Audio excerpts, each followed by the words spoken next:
So we get in the plane and I go to fire it up and it cranks and sputters and dies like, airplane engines do in the cold. So I go to crank it again and nothing, like no starter engagement. And I'm like, oh no. Welcome aboard the 21.5 Professional Pilots Podcast. Rock on. You're on 121.5, the emergency frequency. It's a show by professional pilots for professional pilots. I looked back at them and I said, I don't think we're at the right airport. And they go, I don't think we are either. Each episode, we bring you fascinating conversations with industry experts. I think I should be a go-to on how to deal with 63, 64-year-old men. You're going to chase it like a dog chasing a school bus. But we're not just about the serious stuff. We're here to have fun. And I like to sit with pilots a lot of times. I always say they're better looking than Tom Cruise. It's a whole thing. The 21.5 Professional Pilots Podcast is your destination for everything aviation, whether you're cruising in the flight levels or just starting your journey. Welcome back. It is another episode of the 21.5 Show, a show for professional pilots by two professional pilots who look a little scrappy right now, I would say, Max. A little unshaven, unkempt. Yeah, right? Have not been performing any professional pilot duties recently. Not real recently, no. We were just at lunch before, and I noticed, I'm like, you're just as scraggly as me. This is right. I only shave when I have to show up for work. So me too. Exactly. In fact, did you see that? Have you tried that razor I got you for your birthday? I did. I was wondering what the deal was with that, but yeah. I think it's incredible. It is incredible. Yeah. Where'd you find that thing? I got sucked into an Instagram ad or something. I don't know, but it works really good. Just it's a single blade safety razor, just bzzz, gets you. Yeah. When you have that once, that's the problem. When you only fly like once every week or two, you have a fair amount of stubble to cut through. I couldn't. I got a steam shower. That's the key. You got to go in there and steam that big old 1/4-inch beard and then just hack it off. It's like hot knife through butter then. Otherwise, it's just painful. Well, a scraggly beard is appropriate because for you've been in the backcountry, in the wilderness of Idaho with your cub, adventuring. So we'll get to that. We've got a couple complete smooth sailing, no stories to tell at all. Yeah, nothing happened. Just very smooth, no stories. All right. Well, we're excited for this show today. It's going to be a little bit different than our regular shows. We're recording this after we've done the conversation on Max's backcountry adventures, and it took a little bit longer than we thought. So we're just going to make this a standalone episode, Max. I think that'll be good. People will enjoy this. A little bit different type of episode. Story time. Yeah, story time. It's worth it to hear about Max's the highs and the lows of his trip to the backcountry in Idaho, flying his cub. So that'll be this week's show, and then we'll get back with your emails and flight advice on the next episode. So you can look forward to that. But I would say just sit back, relax, get ready to just be revealed by the incredible tales of Max's adventure in Idaho. Start from the beginning. Give us the whole rundown. All right. So we blast off to fly all the way to Idaho in one day. It's going to take about 8 hours-ish of flight time, many stops on the way. And, honestly, on the way up there, it was fairly uneventful. It was pretty bumpy over Nevada. When we were FaceTiming, remember, I almost got plastered into the ceiling. But other than that, it was just a long day, dude. Just a long way to fly at 100 miles an hour. Yeah. But it wasn't much wind, we couldn't really. Weather was good. Like, what else do you want? So we got there, flew into Johnson Creek, set up, landed at like 6:30 or something like that, and set up camp, and, that was it. So next morning, we wake up and smoke has moved in. And what's really cool is that in Idaho, and a lot of places in Alaska and stuff too, the FAA and the Idaho Department of Aeronautics has all these camera feeds from some of the airstrips, so you can kind of see like the next drainage over can be totally different, right? Because the smoke may have settled there, but not crossed over into the next one. So where we were at wasn't bad, but like this loop along Big Creek and stuff where we were going to go hit all these airstrips was just totally smoked in. It was bad. So we're like, well, We were going to go the other direction. That was kind of like east, and we were going to go west to the Snake River on the border of Idaho and Oregon and go and do this rafting. So we're like, well, we'll just do that. So we reloaded our planes with the right gear and hop in the airplanes. It's, it was like 40-ish, 40 something the night before. So we get in the plane and I go to fire it up, and it cranks and sputters and dies like, airplane engines do in the cold. So I go to crank it again and nothing, like no starter engagement. And I'm like, oh no. And mind you, like before you go on a trip like this, you really don't want to be the guy that has the mechanical problems, right? Because that can ruin a whole trip. I mean, you could lose a fuel cap. That could ruin, like very little can ruin a lot. Yep. And so I went through the airplane, at the whole cowl off, everything, fine tooth comb.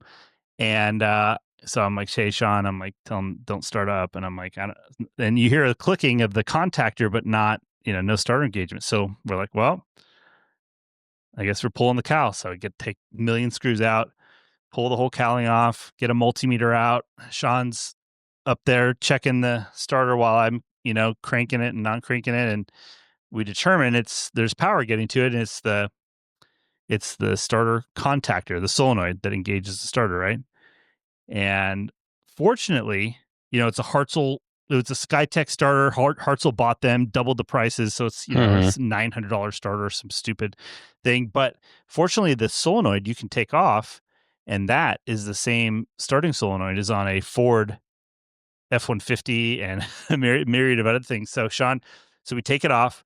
Sean hops in his plane, blasts off, flies to McCall, gets on his one wheel, rides up the street to Napa. They didn't have the contactor, but they had the whole starter for an F-150. So we bought that. He brings it back. We take the contactor off. We install it on the plane, test it, fires right up.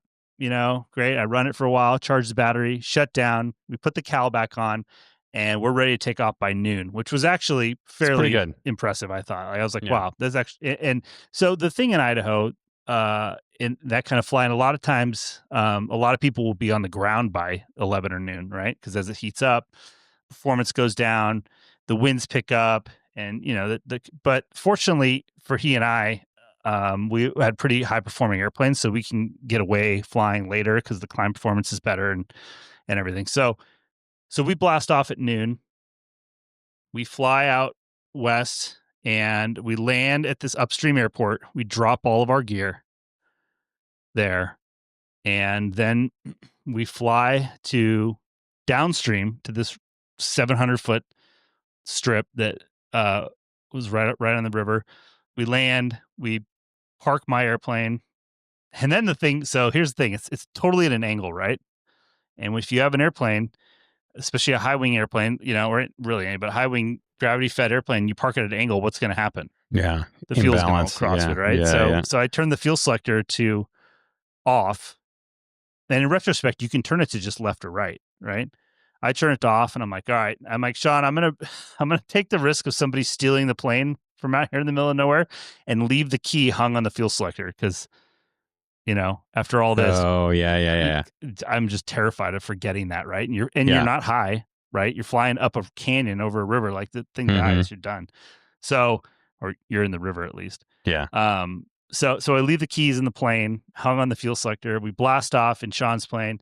We fly back upriver, blow up our pack rafts. We raft down the Snake River. And we're like halfway, and there's like this kind of museum, like ranch thing you can stop at. And they have a little building that has all this, history. And like Sean knows I like that stuff. He's like, oh yeah. So and then there's like a house, and there's a caretaker that kind of rotates in and out, I guess. There's several of them. So we go, we check out this museum and stuff. I took a little video. We can post it. And then we're walking around checking out other parts of this little ranch. And there's this older gentleman, and he's laying face down. It's like a picnic bench, right? Like the two seats and then the table. And he's laying face down on one of the seats, like one leg kind of dangling off. And he's under there like he's tightening up a nut or something, right? Underneath the table. Yeah. Sean's like, I don't see that guy moving. And I'm like, and I look and I stare for a minute. And I thought I saw his like wrist like moving a ratchet. And I'm like, I saw him move. He's fine. So we go walk around and we check out some other stuff. We see all these deer, these wild turkeys, and all kinds of. They're trying to figure out where the spring's coming from. There's just Idaho's a crazy place. And so we walk back, guys in the exact same position, legs still dangling off, and the guy's probably like mid 70s, I would guess. Okay. And so I stare at him again, and I'm like, yeah, he's not moving. He's like, and Sean like kind of looks over. I'm like, we can't just leave. Like, we got to go see what's going on. We're in the middle. Float him out on the you're in the middle of nowhere, dude. This ranch is inaccessible. There's no roads. It's only accessible by boat on the river. That's it. There's not even an airstrip there or anything. So we walk up and we're like, sir. And we're like kind of yelling. And finally he comes to life and he sits up and I see the Keystone Light cans on the table. He had just gotten there. He's like, oh, where are you guys from? And he was hammered on Keystone Light and he just passed out on this bench. But dude, for a second, it was over 50%. I'm like, this guy croaked. And like, now what are we going to do? Like, we're going to hit the in reach, and call in the cavalry for, I don't know. Dude. So he comes to life and we, where are you guys from? And he's trying to talk to us and we're like, oh, we got to get out of here now. Yeah. So we get out of here. We load back up on our rafts and it's pretty cool, dude. This river is has legitimate rapids, 3-4 foot rollers. Like you're up in the air and down and like a pack raft. Explain to people who don't know what a pack raft is. Like the size. It's not much bigger than a boogie board. No, it's bigger. I can sit in it with my legs fully extended, but it's made to roll up small so you can pack it like on a backpack or whatever. So it's just a small raft, but it's made for like rivers and stuff. Like it's thick, and you can hit rocks and stuff. But so then we start rafting. Like we set out and we're like, okay, we got to keep going. Like trying to be mindful of the time, and I'm not exactly sure how long this is going to take. So we're going and we're in this stretch of river, and just like 5 minutes after this, out of nowhere, this bird just crashes into the water, like head first, 5 feet in front of my raft. And I'm like, oh, that's weird. And like you would see that if it's like a, some sort of waterfowl trying to eat something. This is just a land bird. So now he's in like the river and we pass him and he's just like flailing around, splashing, like clearly can't swim. And I'm like, well, what? I'm like, we're in the Twilight Zone right now. This is the weirdest thing. Right after the potentially dead dude, and then so I turn around, I paddle back, and I just grab him and throw him in my raft, and he like kind of scurries to the front and like behind my dry bag, and I'm like, oh, I guess I'll just paddle ashore and see if I can like let him go. And so we paddle over the shore, and I grab him and kind of he flails around and pops out and gets on the shore and just like kind of runs off. I'm like, what kind of bird was it? Dude, I don't even know. It was like kind of like a like you see a really like a big pigeon, like a really big pigeon. Mm-hmm, There's small pigeons and there's like those big ones. It was like a big pigeon. It was a good sized bird. Like 2 hands it took. You guys are just saving lives left and right. I know. I'm like, good thing you were there. We're just like, this is weird. Like, what's next? That's why your starter broke, Max. It was all orchestrated from above. Oh, that's a good point. I hadn't considered that at all. You were all in the right place. Well, just wait. There's more breaking.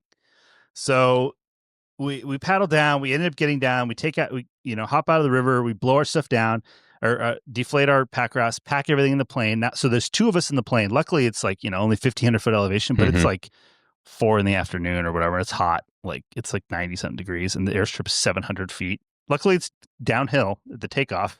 Now, had you guys calculated like, okay, which airplane can climb harder? That's the one. Yeah, well, we knew we were going to be in worst case. It would be worse. The flight back to the upstream strip at the end of the day would be worse conditions because it's going to be hotter. Yep. We're going to have more gear because we'll have our rafts and our dry bags. And that's why we dumped everything out at the upstream one. So we had no gear before, right? So Sean's airplane is turbocharged. So this strip was at, 8,000 feet. We've kind of figured out his airplane does better up high. Mine has a lot bigger wing. And then down low, the power is pretty comparable. So we left my airplane, and it was no problem both times. Like we were off the ground, and the downhill helps quite a bit too, even though it's short. Yeah. So we pop off, we fly back. At the other strip upstream, we pack up all our gear, and so now it's getting pretty late. Like, and it gets dark. Like we were looking, and we were saying like we could be touching down at 9 p.m. in Johnson Creek if we needed to. Jeez. Yeah, like Oh, it's you still, could. Oh, yeah, it's I still see. pretty Yeah. light. My point is, Yeah. that's not at night. So we fly. We're like, we need gas now because we'd flown all the way from our last fuel stop into Johnson Creek, then all the way over there. Did this, merry-go-round with these airstrips, and we want to have gas. Start off with a bunch of gas for the next day. So we fly to McCall, and we fill up the airplane wing tanks, and I had 2 5-gallon fuel bags. So I fill up the fuel bags, and I fill up my tanks, and I'm on the left tank, and I finish filling it, put the cap on. I go to step down, and I'm holding the hose, and I'm standing on my own tire, and I put my hand on the wing strut to like brace myself as I step down, and I put a little bit of pressure on it here, like an aluminum pop, and I'm like, what was that? And so I put the fuel hose away, and I go up there and I start shaking this thing, and on a Cub, between the wing strut attaches to the fuselage and up to the wing, right? And midway there's these small struts that kind of go up into the wing, and those are called jury struts. And so I shake the jury strut, and it's like loose, like up in the wing. And fortunately, on this side there's an inspection panel that you just take off with your hands on a fabric airplane. There's no screws or anything. So I pop that out, and I stick my phone up there, and I shake it, and you can see there's a bracket that's riveted to the front wing spar, and it's just shaking around in there. And that big long wing strut, without that jury strut attached, you move it, and it is like surprisingly flimsy. Like that is a necessary thing. And so now it's like I don't know, 6:30. What did I say? I took that video. It was like 6:30, I think, or 7 at night or something like that. And I'm like, oh, this is bad.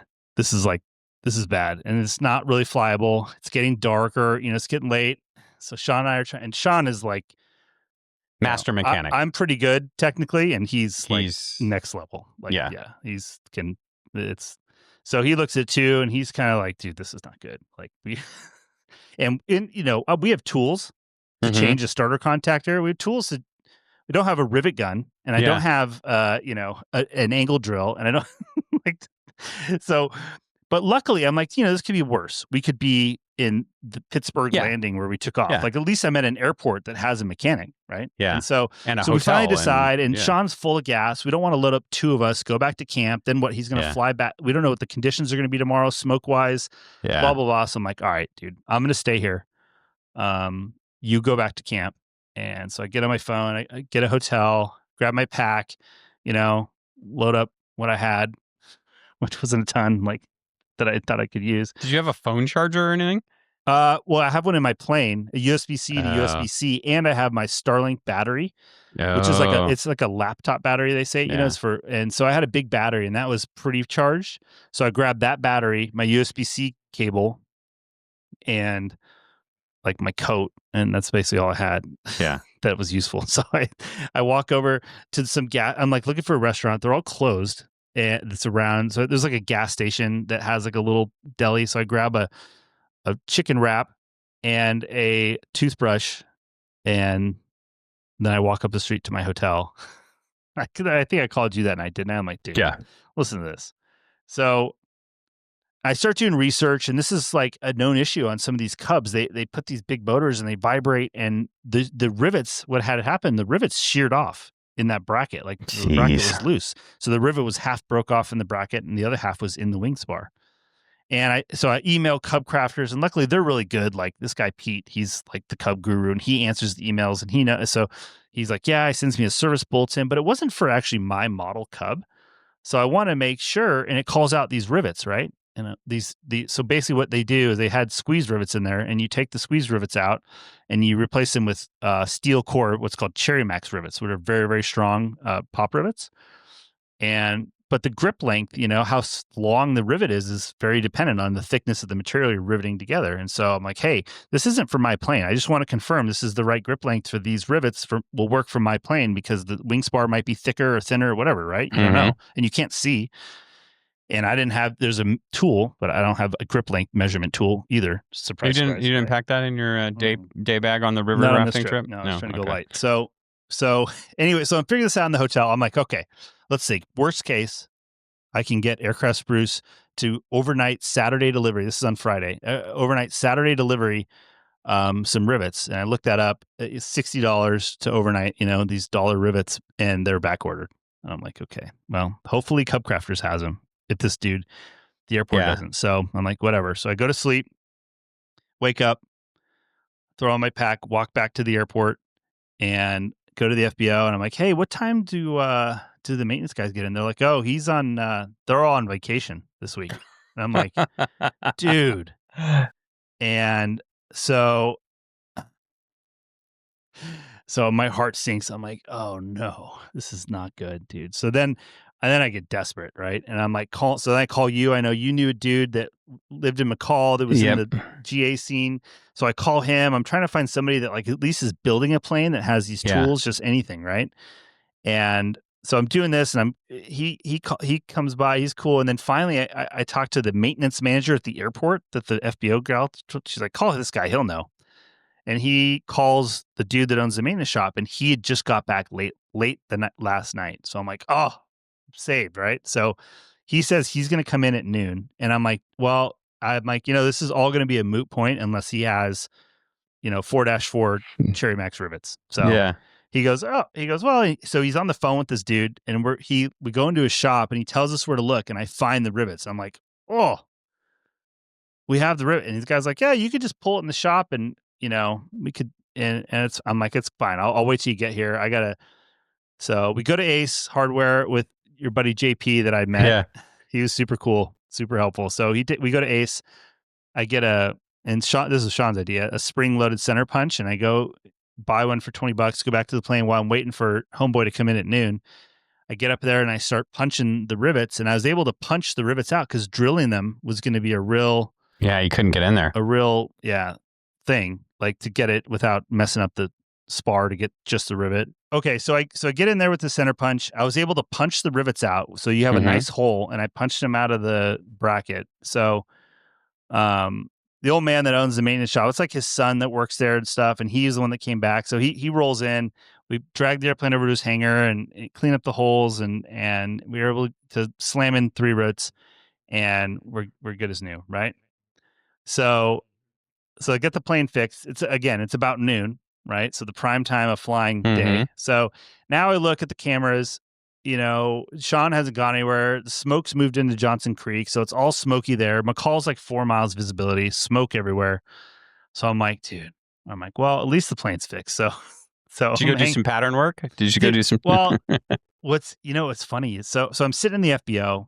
JP comes over. He's like, hey, we're having steak tonight. You want to? I'm like, well, and then talking to this kid who's like trying to get involved with the Young Eagles. And I'm like, well, maybe I should just take this kid flying around McCall real quick. But then you kind of see the wind pick up, and the visibility in McCall gets to like 7. And I'm looking at the cameras in Johnson Creek, and it's getting better. You can see, and I'm like, I think it looks okay. I'm like, and I'm talking to JP. Everything that could go bad has gone bad for me this trip. So I'm like, it's over. It's all right though. I'm keeping a positive attitude, whatever. And so I'm like, I think I can get in there. And JP has a lot of experience in backcountry. I'm like, I don't know. What do you think? Look at it. And he's like, I don't know. I'm like, I'll tell you. Here's what I'm gonna do. I got tons of gas already. I'm just sitting here. I'm like, I'm going to blast off. I'm going to fly over there, and I'm not going to descend into the abyss of the mountains. If it can't see. So if it can't see, I'll just come back and go to Chez Pete's for dinner. And if I can, then I'll land, and we'll be in position for hopefully the next day. So I get over there, and it had improved, and I was able. I get into Johnson Creek. I land. So now we're back. I got gas. We're all good. We're reset. So spend the night. Next day, wake up. The smoke could continue to improve all night. So now it's like pretty darn nice out. Like a little smoky, a little hazy, but not bad.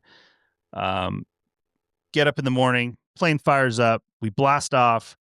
And we we hit like 10 airstrips, like all the famous ones. If you watch them on YouTube, and Soldier Bar and like whatever, all these ones. And so we landed this first one, and it's all these other 206s and stuff coming in too. And they're dropping all these rafters off, and there's all these, a lot of commotion.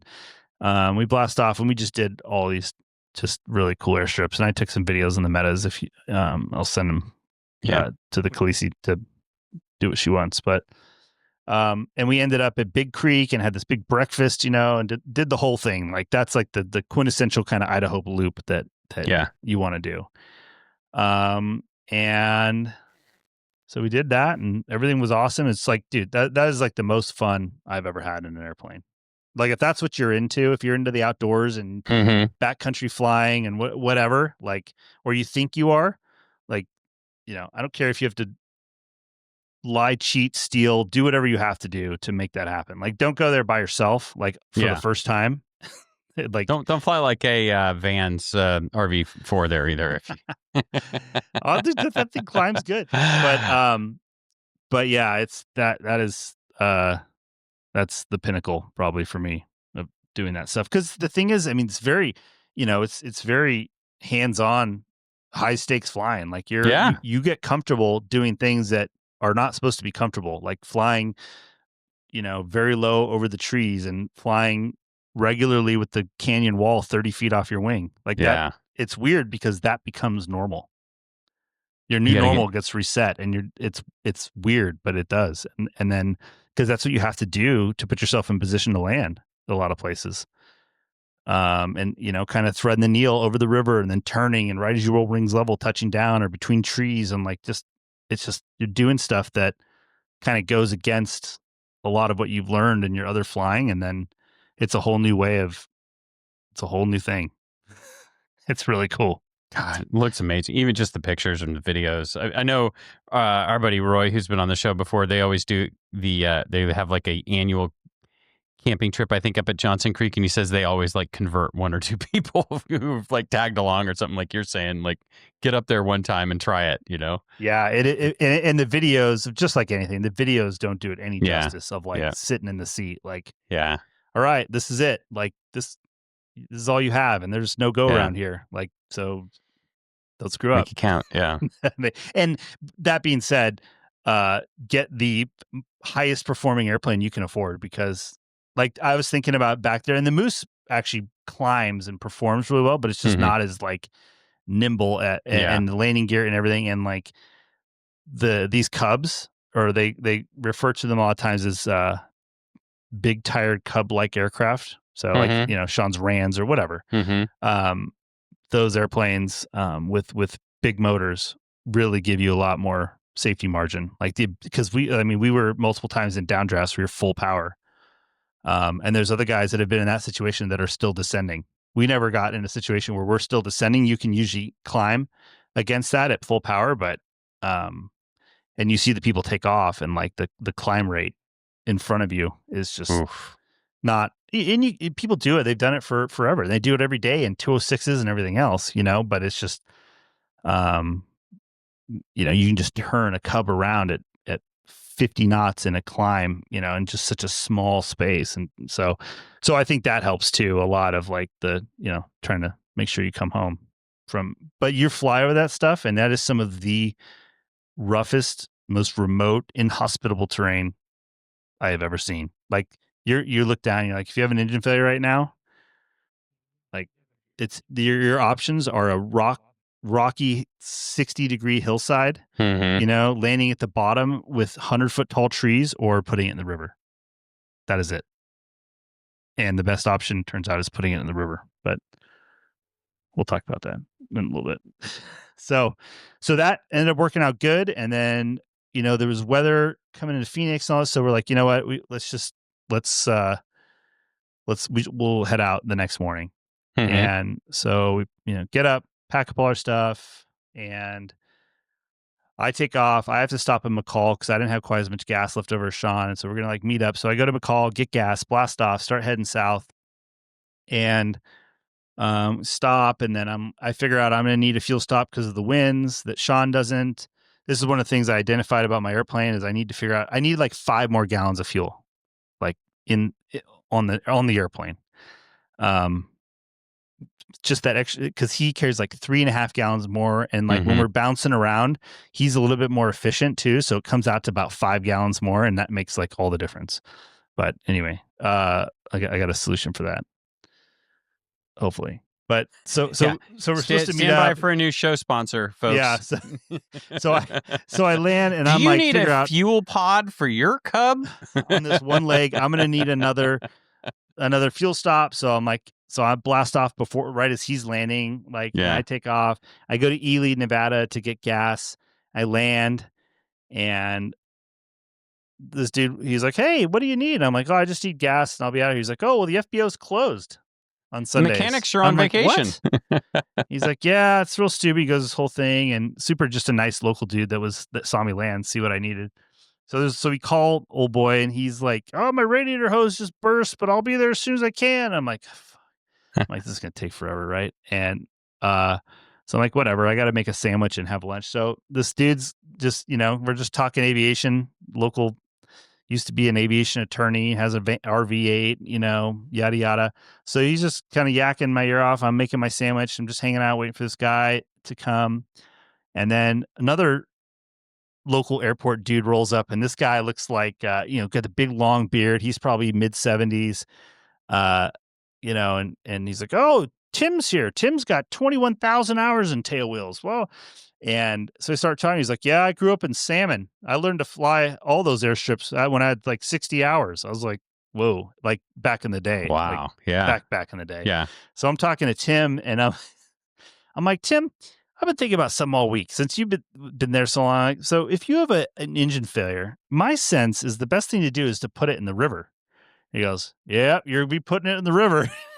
I said, "Well, how does that work out typically? Like, does the airplane, are people flipping over on their backs?" Like, he goes, Yeah. "No, usually depends on the time of year and how deep the river is. But this time of year, because usually the flow increases when the runoff, Yeah. and then at the end of the summer, it's shallower." He goes, "This time of year, you usually just end up on your nose." And I'm like, "But people usually live." He's like, "Oh yeah, most of them live." He goes, "I wish I had my photos here. I'd show you." And like just some weird stuff, dude. Where this one airstrip that's by this like the most incredible ranch I've ever seen, like in the middle of the wilderness area, inaccessible by roads or river, really, unless you're like on a river rafting. Some of these ones you can take the big jet boat upriver, but this is like too shallow. And they flew everything in on 206s to build this place, including the swimming pool, like bags of cement. Like it's insane. It's insane. It's called the Middle Fork Lodge. I looked it up. It's like what's it, like $1,150 per person per night to stay there. It's like a guest ranch now. But he's like, "Oh yeah, I was the manager there." And the airport that we flew into has these two big concrete pads. And before we took off after that night, oh yeah, later after we did the big loop, we flew that night into this airstrip right by this Middle Fork Ranch. You go across this bridge and you cut across their property, which they allow, and you hike up to these incredible hot springs. I forgot about this part. See, this is why I took notes. So we roll up to the hot springs that night, and these rafters are there, and they're like, "Hey, do you guys have like a satellite phone or something?" We're like, "What's going on?" And they're like, "Did you guys fly in here?" We're like, "Yeah."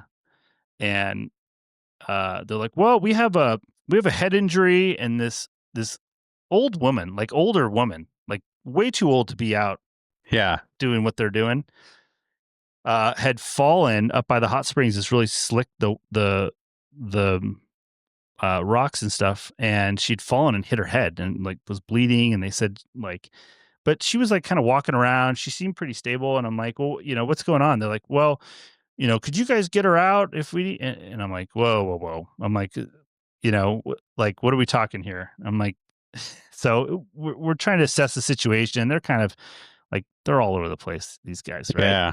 We're like, they're talking about, I'm like, well, whatever happens, unless she's really bad and you need to like call in the cavalry right now in a helicopter. They're like, no.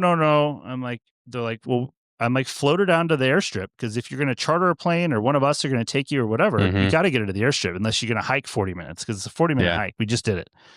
And he goes, okay.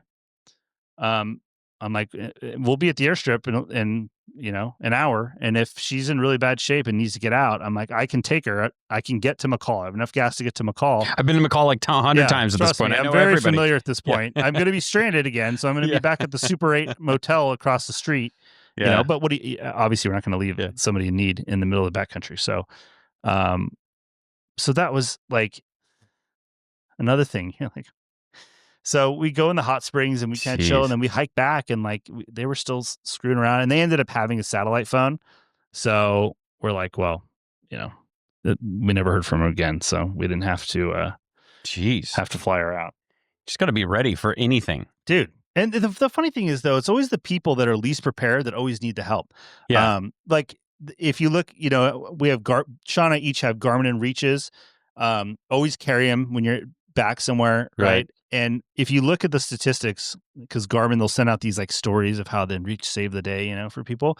It's never the people, well, I shouldn't say never. Most often, it's not the person who's carrying the InReach that needs the help. It's exactly the scenario where they come upon somebody who's ill-prepared or doesn't belong there or whatever. And because usually people that have the foresight to have something like this and pay for the service and the search and rescue insurance, like, you know, don't usually get into these situations. So, so that I was like, it's just like, it was just stuff like that kept happening. But anyway, so we're in Ely, the old guy at that airstrip. There's these big concrete things. And before we took off, I was like, hey, Sean, what do you think those were for? He's like, I don't know, like tie downs or whatever. And I said, I bet they were like a parking pad for a DC-3. It just kind of looked like, you know, the main landing gear of a DC-3. And I asked this old guy in Ely that rolled up, I'm like, hey, do you know what those concrete pads are for at, I forget what the name of the airstrip was. And he goes, oh yeah, I poured those back in 89. Those were for a Twin Otter that we were bringing in there to construct the lodge or what. It's just like, oh my God, what a small world, right? In Nevada. Like, so anyway, the old dude shows up, gives me my, 10 gallons of gas or whatever I needed to make it to St. George. So we landed in St. George. Sean had already been there and it had taken off. And dude, the weather, like these thunderstorms are closing in. And we got to cross the Grand Canyon. And unless you're at 14,500, you can cross it anywhere. If you have to be at least 9,000, you can cross in these corridors, right? So now we're boxed in by these corridors. There's weather freaking closing everywhere. So I get gas as fast as I can, take a leak, hop in the plane, blast off, turn, and I'm like tracking Sean on my iPad on ForeFlight. I have his little airplane selected, seeing what he's doing, got the rudder up, I'm looking out there, flying at my blistering 100 miles an hour. And dude, this is like gap that I'm trying to go through is just closing. Like, and I'm watching it, and I get close enough now where I'm obviously looking visually instead of on the delayed radar data. And I end up going through and flying through this rain, and I get out there and see where Sean went, and I cross the canyon, and then then it's closing. I'm trying to get over like Williams, Arizona to keep heading south. And like this is this massive line of weather, dude. And I'm like, well, what am I going to do if this closes up? And cause the one I went through closed behind me, and I know this, and at this point I'm in a Cub with 31s and all camping gear. I have food, I have everything, like literally everything. So I'm like, I'm looking at, and the only potential airport I could land at was maybe Grand Canyon, but the weather was like right there, and like that could go. I'm like, if this doesn't work out, like I'm gonna have to land on a dirt road and camp. Like that's it. That's where I'm at, which I'm okay with. And like if you knew the terrain and stuff, this sounds crazy to I think a lot of people, but gonna put her down. Well, after this stuff we've been landing on, like that's like really no big deal. Child's play. Very remote. But the problem is I'm like, well, this is all like Indian reservation up here, and you don't want to land off airport in the Indian reservation. Like they will confiscate your there's stuff, and you will not see it. No recourse. You do not afforded your constitutional rights on the Indian reservation. So I'm like, so I have Onyx up. I'm like, when does the Indian reservation end? And then it starts to like checkerboard with state trust land. So I'm like trying to navigate the weather, and I'm looking at roads that cross through the state trust land. I'm like just hypothetically trying to figure this out, right? I'm like, well, yeah, I could. So as long as I could figure that out, and I land and stop in the state trust land, I can camp there and not get my airplane confiscated. So that's where I'm at as I'm trying to navigate the weather, and I have like like when you fly through a lot of rain, it'll like leak through the windows. So Yeah. I have these like thick paper towels, and I folded them over the edge of like this laminated checklist, and I'd kind of wedge them in the doors. I have a great video of me flying, all these paper towels wedged in the window, and it's raining. It's So relaxing. we end up like just skirting this weather, dude. Like just we're zigzagging all over the place, and like Sean saw this lightning bolt hit on this mountain, like right. He's like, it's like glowing red still. It's crazy. and we end up landing at like 6:30 back in Arizona and put our airplanes away, and that was the end of it. So. Well, dude, if you would have waited one extra day, I mean, yesterday we had a haboob here. Oh, dude, full dust storm. That was the plan, right? That's when we landed. Like that would have been about when we landed, and that's what Sean said. He texted me last night. He's like, I don't know, he said something about that, but yeah, we would have been. You'd have been coming right into that. Well, you wouldn't have made it. Yeah, no, we would not. You would have been camping in the. Yeah, we would have been camping. Wow. All right. So we just spent the last 40 minutes hashing through this trip. I would entitle it the TLDR is the highs and the lows of backcountry flying, I guess. Well, yeah, but it's funny because and my wife's like, "Oh my God, I'm so sorry about your trip." Blah, blah. I'm like, listen, if you try and do any sort of adventure travel, whether that's whitewater raft or like you can go heli skiing and spend $10,000 and never get in a helicopter because the weather's bad. Like that is just the risk, or a fishing trip or a hunting trip or whatever, dude. That is the risk you take when you do stuff like this. And sometimes the weather or stuff breaks or whatever, and you got to like figure it out and make the best of it, because if you're not willing to accept the risk of that stuff happening, then you don't go. Like that's all there is to it, right? I think there is a metaphor here too of, is metaphor the right word? I'm not sure. This is sort of like aviation in general. I think if you want to enjoy aviation as a career or as a hobby, when bad things or unexpected things are going to happen, and your perspective on what that's like and how that affects you will make or break it. Because it's the same in your career where you have all these big career plans and then you get derailed by 9/11 or, the great financial collapse or whatever, or your base closes or your airline goes bankrupt. I mean, there's just always things that are happening in aviation that are unforeseen, and it's how you respond to those. And to me, that's like the mark of a successful pilot. Like, I mean, I was talking to you while you were going through some of these adversities, and it was, you were never like, this is stupid, I'm selling this airplane, I hate this. It was more of like the game. I won't say the game, but like the challenge of like, how am I going to get out of this? How am I going to pivot to figure out the next thing or adapt to what's going wrong and make it still work?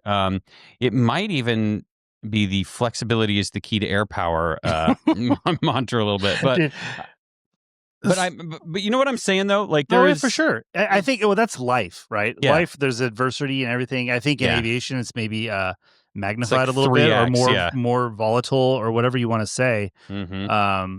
But yeah, this is part of the game, dude. And you just gotta. Because you're not grinding. Walking away from this trip going, I'm selling this thing, I'm never doing that. No trip way, again, dude. right? I'm trying to figure out as soon as I can go back. You want to go back and carry more fuel. Exactly. That's all. But so what was kind of funny, I think I sent you this. When I walked into the FBO and they said, "Oh, the mechanics are out of town," that was probably the low point there, because I'm like, okay, this is bad. This is really bad. Like I'm starting to think like, how am I going to get this thing home? Like in time to go to like work. Yeah, you've got to. Yeah, and so I go to the pilot lounge and I walk around the corner and there's this framed quote on a sectional in the wall. Did I send this to you? Yes. It says, "When everything seems to be going against you, remember that the airplane takes off against the wind, not with it." And I was like, that's interesting. That's why I whipped out my phone and took a picture of it, like sent to like you and my wife, and I'm like, that seems appropriate, huh? It was great. It's so inspirational. There you go. But it was. Just remember, can we turn that into the new sign-off tagline? Let's see. The airplanes take off into the wind. It's a little too long. I'll forget. It's a little too long. I'll have to figure that out.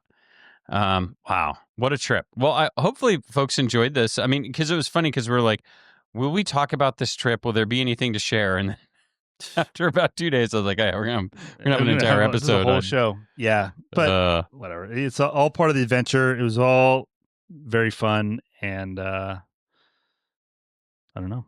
I guess that's it. Yeah, go do it if you have the chance. It sounds like Yeah, if that at all interests you, and there's ways. Like I was fortunate. I had somebody who'd been there before. You definitely don't want to. There's this dude that was camping at Johnson Creek. Really nice Canadian guy. Has a 180. It's him and his son. He flies for Canada Northern, I think, and like flew like 737 combis, with the gravel kit and like all the real deal stuff in 737s anyway. So he's up there and we're talking to him and whatever. And we're like, oh yeah, well maybe we'll see you at Big Creek tomorrow, because he was planning on going in there. And so he was already there when we landed, and we're talking to him. And he's like, he buys this box set of these books called Fly Idaho, where I think I talked about this, right? Where the guy has gone to all these airstrips. He's like surveyed them, say what this, it gives you the briefing, land this way. There's hazardous things here. It gives you the whole brief, right? He goes, oh, look at these books I found. And I'm like, you've been flying up here all week without even the Fly Idaho books? He's like, I'm like, have you just been like winging it? And he's like, yeah, just kind of figuring it out. And I'm like, no way. I'm like, dude, bro, like, so he's gonna send it. Yeah, and he's a professional pilot. For whatever, I don't know, whatever it's worth. The problem is though, like, it doesn't really sound like up there in that flying being a professional pilot. Is that a benefit to you at all? No, the only time that being a professional, I mean, dude, doing the stuff all the time, like in the decision making, kind of matrix of things like that. Yeah. But like, no, the applicability to flying is completely different. But rudder skill, the only thing is on the way home, like navigating all of that weather and all of that stuff. That is like, that crosses over, even though you're in a Cub. That's like, true. It's still the same navigating thunderstorms and figuring all that stuff out. I think is applicable, but yeah, dude, he was just kind of sending it like and figuring it out, and I'm like, wow, his like son's I would reading not the do book that. as Like they're I on the don't care approach. who you are. Like you got to have somebody that's been there that a few times, or go to the McCall Mountain Flying School and have hire somebody to take you out there. Wow. Because it is like dangerous is not the right word. It can be very dangerous if you are not well educated and like know, because each of those airships too, like it's kind of like has an approach to it. Like you have to know, you got to go here, fly over the sandbar, turn in over the river, descend low, and so you got to kind of know, like we briefed almost every one. And because you got to have an idea of what you're getting into before you get there, because we'll have to have one of the videos you sent me. We'll have to get a reel made of it, but it wasn't apparent where you were going to land until almost like 2 minutes into the video. Like we're just like, I'm like, where are we going? Like you could see you were looking somewhere, but we couldn't never see the strip. And then, I'm like following. It was like you rolled towards the runway at like maybe, I don't know, 100 feet above the ground, maybe less. No, that was like less than 50. And you're like, oh, okay. Oh, right there. Yeah. That was the one that was like 750 feet long. How much, but there's a go-around option there. That makes a big difference too. Like you're going, like a lot of these strips too in Idaho are pretty long, like for a Cub. And some of them are like no go-around, but it's fairly long, so that like even if you are a little fast over the fence or whatever, like, at least you can still land. Yeah. How did technology affect the flying? Dude. Like was it huge to have all the moving maps and synthetic, like is that pretty helpful? Or is that kind of like So the one of the things that I was very nervous about or worried about is if you get turned around and you turn up the wrong, because you're basically navigating these rivers down in canyons, and you're down in the canyon, and they call them drainages, and you're like, oh yeah, come up here, and then you can take a left at this confluence and go up this drainage to whatever airstrip, right? And one of the things that have killed people is they get confused and they turn up the wrong drainage that dead ends, right? Mm-hmm. And then you have to do, hopefully, a canyon turnaround maneuver, which I practiced in my plane. And you will be like, at least in my plane, I was shocked, like how little distance I could turn that thing around if you have to. Like, get slow, drop flaps, turn it just like a 30-degree bank, really. Like, and then you just turn because you're slow, right? So you either attempt to turn around and get out, or, out climbing, it's usually not an option because you're deep in the canyon. So I was worried about that. But yeah, the terrain display, if you look on any of the videos when they get posted, you'll see like it's all red and then a little ribbon of yellow that we're flying in, which means you're less than 500 feet. But you zoom out and you can see where the yellow goes. Like, you can see, and so you can see, like, one time Sean was going to turn. I'm like, hey, check that again, because I don't think that's the right. And it was wide. Like, we could have turned around, no problem. It wasn't like we almost, But I'm like, but a couple times we're like, oh, no, it's the next one, or not that, whatever. So the tech there, like, I could not imagine doing that with round dial airplane and a paper sectional. Like, that would be scary, because the propensity for error is so much higher without just airplane on a movie map. So that was the terrain display was huge, and then Starlink is just like, I don't know how you could do it.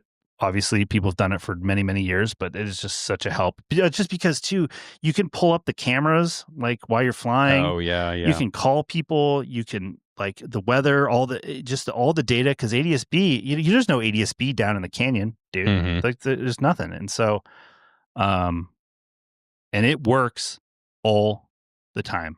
Like, there was never a time. I didn't even take it out of my airplane. Just leave it in the airplane parked, and I had a bigger battery I'd plug it into, and just, like, in my tent, could be FaceTiming my kids. Like, it's unbelievable. I know Roy is just rolling over right now. That click, he just unsubscribed. I don't care. The Starlink is a game changer, 100%. Wow. Well, an adventure. I'm sure we'll get some listener questions, people asking for recommendations, people asking for advice. So will you be willing to share, I guess, what you've learned? Whatever I'm by no means an expert. I mean, I made it home in one piece, so that says something, I suppose, but that is about all I can claim. And a lot of fun. That is awesome. Okay. Thank you for story time. That was extremely entertaining.